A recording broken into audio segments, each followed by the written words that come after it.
So you want to teach English in China? Gadoosh. Well, you better get on your clown shoes because you're going to entertain these kids first. They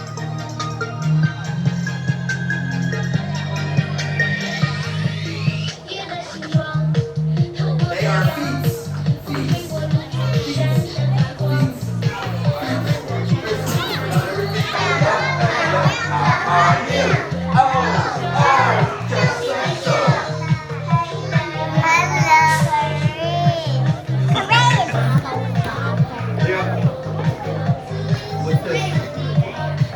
It is a chair.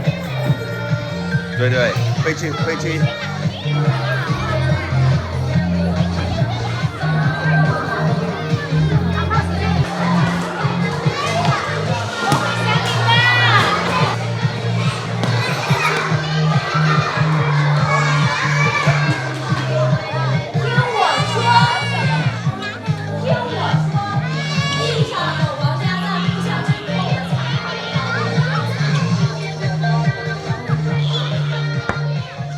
First things first.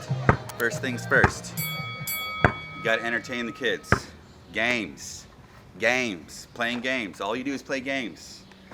Some coloring sheets, some of this, some of that, lots of videos. And game, game, game. Alright? You picture card games, this game, that game. They're all on the internet. YouTube. Mike's Home ESL. Learned a lot from him. Anyway, YouTube, ESL Games, that's going to be your instructor for getting through this, getting through your career as an ESL teacher for small children. Salaries, they're pretty good right now, for now. Salaries are paid monthly. Monthly salaries, guys. You get paid on the 10th of every month. You need your degree, your TEFL, it all needs to be legalized, all right? Legalized. Use a visa agency, Monumental Visa. Use a visa agency that'll help you through this. It's annoying, okay? So you need everything legalized. You'd have to do it at the state level, and then you have to do it at a consulate that's in your region. Don't mess with that, okay? Because if you do it through the DC consulate, that means it doesn't matter where you live in the States, you can just send it there. But you need a visa agency to help you. Monumental Visa, okay? I'll put the link in the description. Monumental Visa, just let them help you.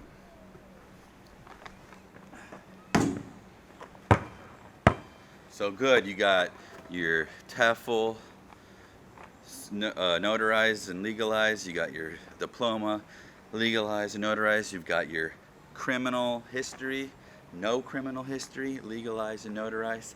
And that no criminal history only has to be in the city you live in, strangely enough.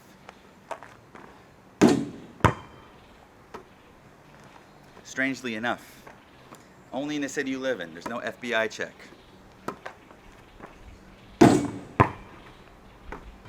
The kids are wild. The kids are wild.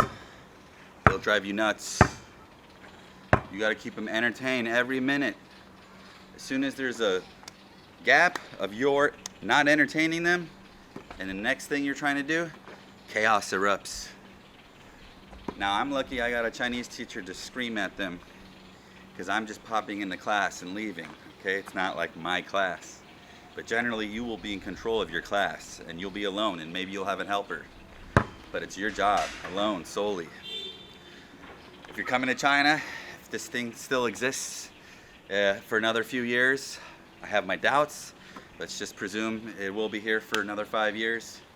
You'll have to know some Chinese. And that also, like staying in China and not learning Chinese is miserable. And I never did that great anyway, but from where I started, I definitely improved. But you need to know some Chinese to help manage the class. Don't rely on English-speaking Chinese people at all. In fact, here, hardly anyone speaks any English.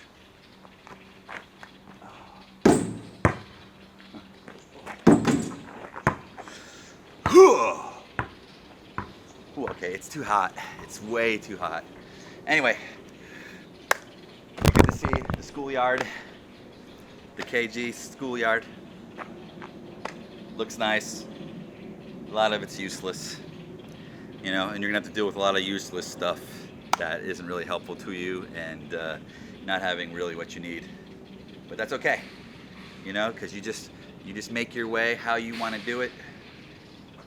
You figure out your own plan, and once you get that going, no one's gonna really mess with you because the school doesn't know what to do. They don't know how to teach English. So long as the parents are happy, the school will leave you alone. So keep those parents happy. Oh yeah, they got cameras. All the classrooms have cameras with a feed to, you know, the parents, mostly the grandparents, because these kids are really raised by their grandparents anyhow. So, you know, if these grandparents will always be complaining about something they just saw. I haven't really personally had anything about me, but perhaps you didn't include one of the kids well enough in some activity. You might hear about it. The grandparent or the parent might complain because they saw it on the video. And mostly though, the Chinese teachers just get constantly harassed. All right, I kind of feel bad for the Chinese teachers here because they're always on and they're always dealing with the crazy kids, and then the parents are on their asses. I started late, so if any of you are worried about being too old and you're merely in your late 20s or 30s, early 30s, whatever the range, you're not too old. Don't worry about it.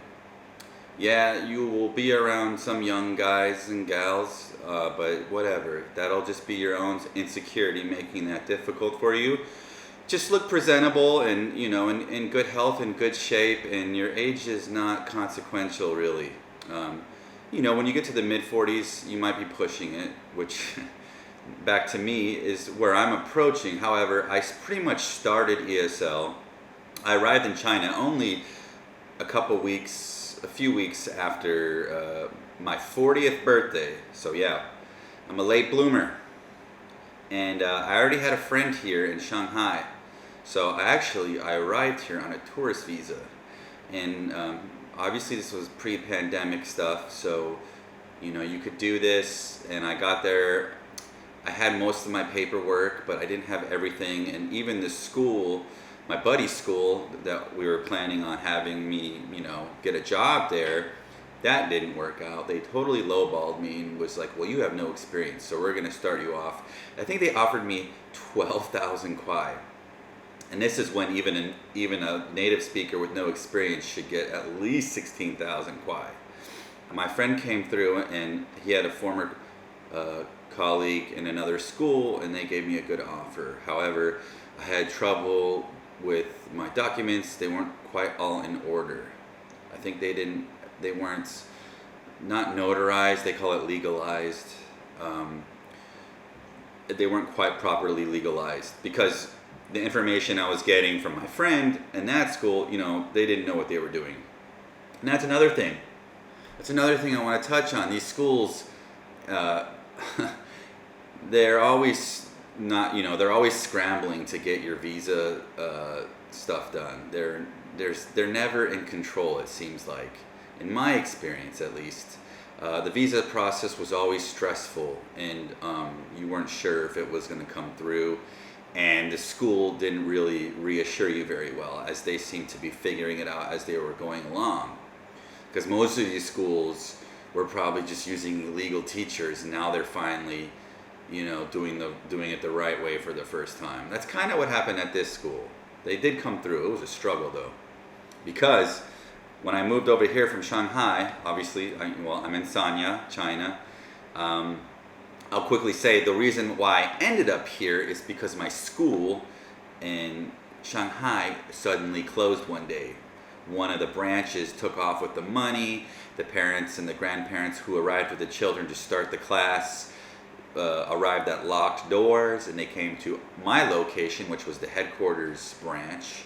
And yeah, basically a week later, it was obvious that we weren't gonna be employed anymore. Doors were locked up and everything. Cops were on the case. Look at that, guys. Teacher of the Year right here. Teacher of the Year right here. Memorialized forever in China. That's right. They love me here. I have a come back anytime card, and they give me any job I want. All right? I'll always be remembered. Look at that. I'll always be remembered. Forever. What are they going to remember you for? Huh? Huh? Probably like the annoying customer. The annoying customer at Starbucks. Anyway. So anyway, yes. Come to Teach in China if you want the scratch and you're on a mission for money. And you're not too old, guys. You're not too old. Just be in reasonable shape, okay? Reasonable shape. And appearance. I started at 40, and I bet now they're even more desperate. You know what I mean? They're not going to be so... Sometimes you see job posts that say like, 44 years old, which I'm about to crack. Holy smokes. But, 44 with no experience, that's a tough sell. If I were continuing having, 4 years experience teaching now, at 44, they might give me till age 50. But I ain't doing this till age 50.